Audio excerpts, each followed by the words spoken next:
Monday, March 16th, 2020, MONERO 64, home of alternative economics and contrarian views. So the Federal Reserve panicked.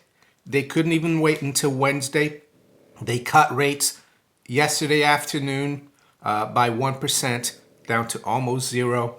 They announced $700 billion in real QE, $500 billion in treasuries, $200 billion in mortgage-backed securities. And the stock market is limit down. And that's why I'm wearing this t-shirt today. I'll show it to you in a minute. I designed it just over a week ago, but I think it's really appropriate now.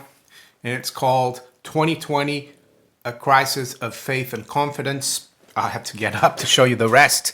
As you can see here, it says, gold is the money of kings, silver is the money of gentlemen, barter is the money of peasants, and debt is the currency of slaves. You can get this t-shirt in the MONERO 64 Teespring store. I think it's very appropriate now. I've also got a mug for it if you're interested in the mug rather than a t-shirt. Yeah, let's hope that faith and confidence in the central banking system, in the fraudulent fiat currency system, is disappearing.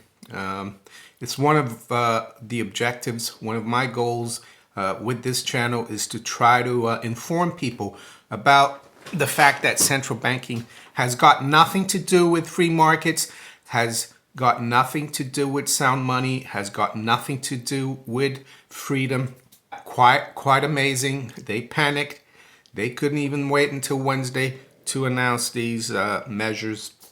And why do they do that? Well, because I think they knew that things were going to get really bad. But it's backfired, as we've seen. I was doing my live stream yesterday when this happened. The other thing I want to apologize for, and I'll probably do another live stream tonight to make up for it. I don't know what happened. I finished the live stream, all went well. And for some reason, one of the pages on YouTube got stuck. I tried to refresh it and it deleted the live stream. So it's, as I said, it's a shame, but I will probably be doing another live stream later on today because we are in historic times.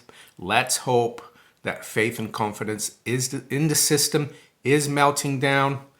Do I say that because I want to see people suffer? I want to see things implode? No, it's because I think the world would be a much better place without central banks. If we look back 100 years plus to when the Federal Reserve was created, how much suffering and inflation, mayhem, financial crisis we've had in the world. And I think the Federal Reserve had a huge part to play in this. So back to the markets and back to what the Fed did. So right now it's 7:30 a.m. London.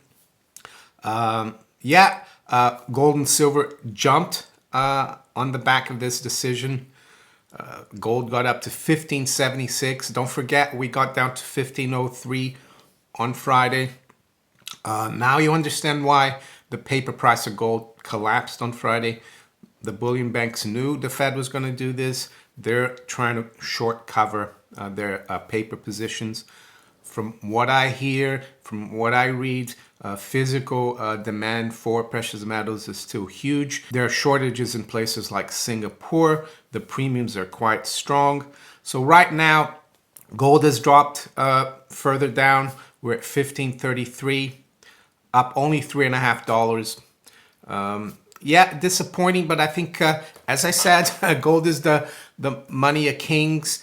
In a crisis of faith and confidence, you have to make sure you hold on to your precious metals because it's been money for thousands of years. It's what the central banks themselves hold for a potential crisis. And believe me, we are in a crisis right now.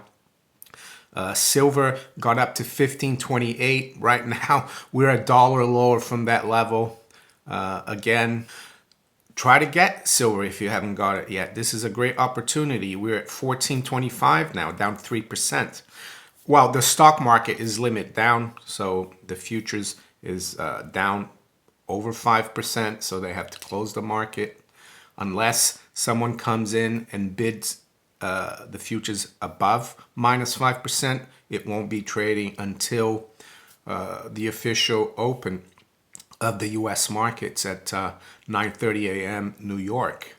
So yeah, it's stuck here. The future at down 1,166. S&P down 136, all down 5%. Did the future and the stock market even rally after that announcement? Well, we were watching it during my live stream, and it didn't. It didn't even go into positive. It was like down minus 200, down minus 170. That was the best it did. So what about the fiat currencies, the other currencies that people are going to lose faith and confidence in? It's not just the US dollar or the Federal Reserve note. Well, against themselves, they keep trading, don't they? And they go up and down. Today, the dollar is weaker as sterling is up 0.5% at 123.30. The euro is up a third at 111.40. And the dollar is down 1.3% versus the Japanese yen at 106.52. We also saw the Reserve Bank of New Zealand. They cut rates as well from 1% to a quarter. So expect more and more action from the central bankers. Let's hope they get quarantined indefinitely. We don't need central banks.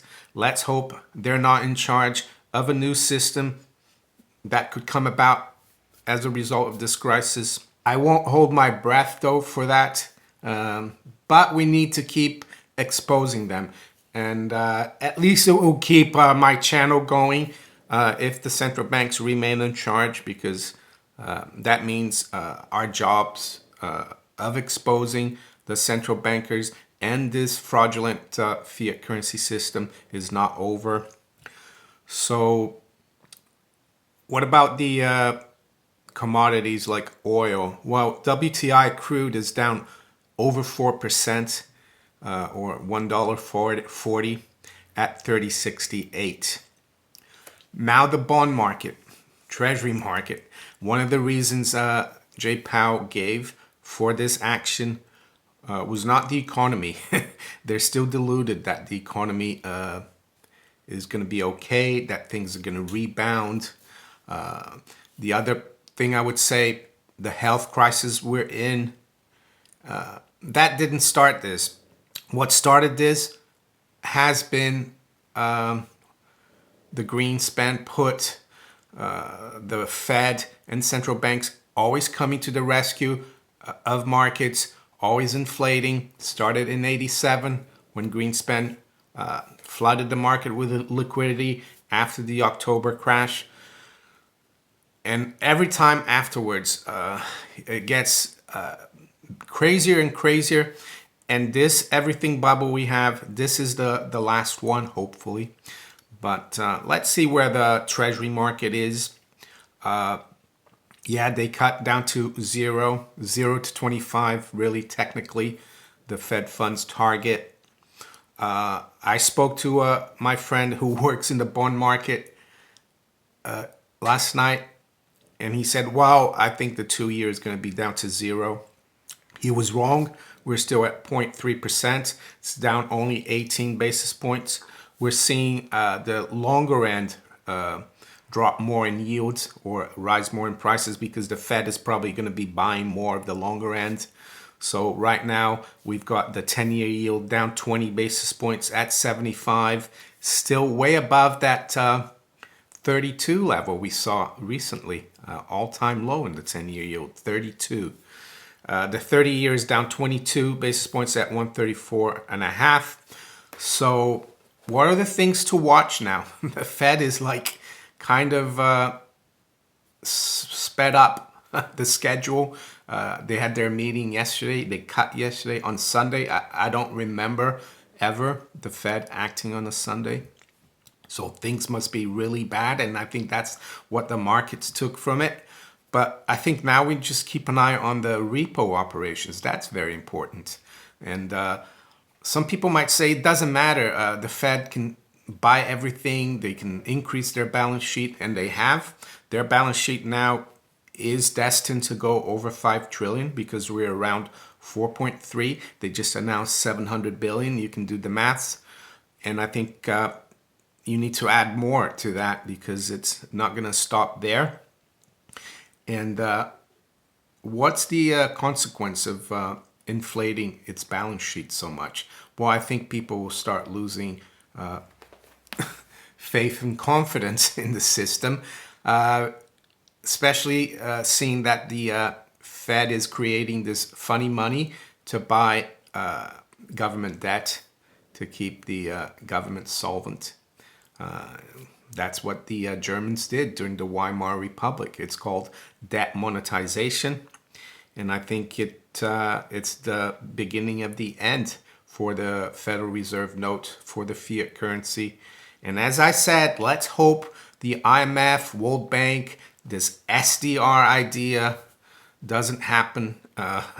We need to change everything. We need to get the central banks out of the system.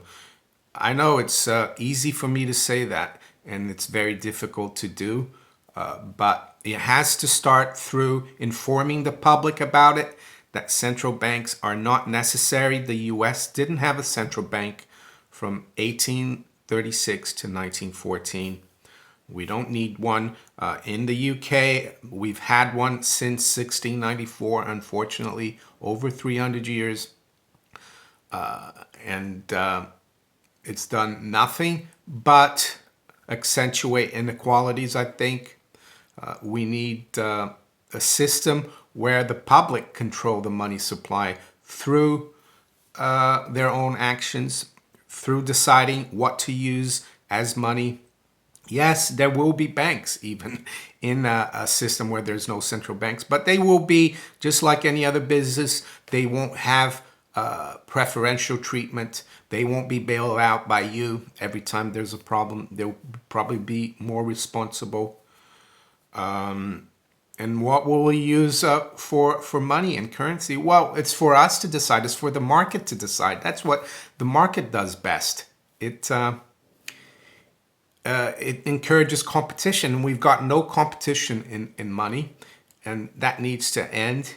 And that's why it might sound ambitious and not realistic for me to say these things, but unless someone says it, people won't know. They'll think that the people who created this crisis, who have been creating all these huge crises, conflicts, financed by this funny money over the last 100 years, they shouldn't be in charge of providing us with a solution.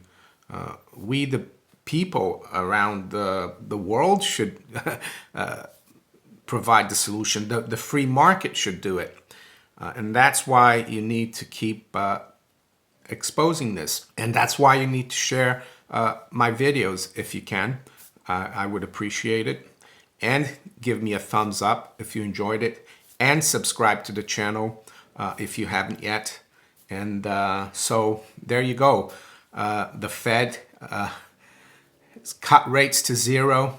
They've injected 700 billion into their balance sheet. And the stock market is limited down. There's not much else I need to say.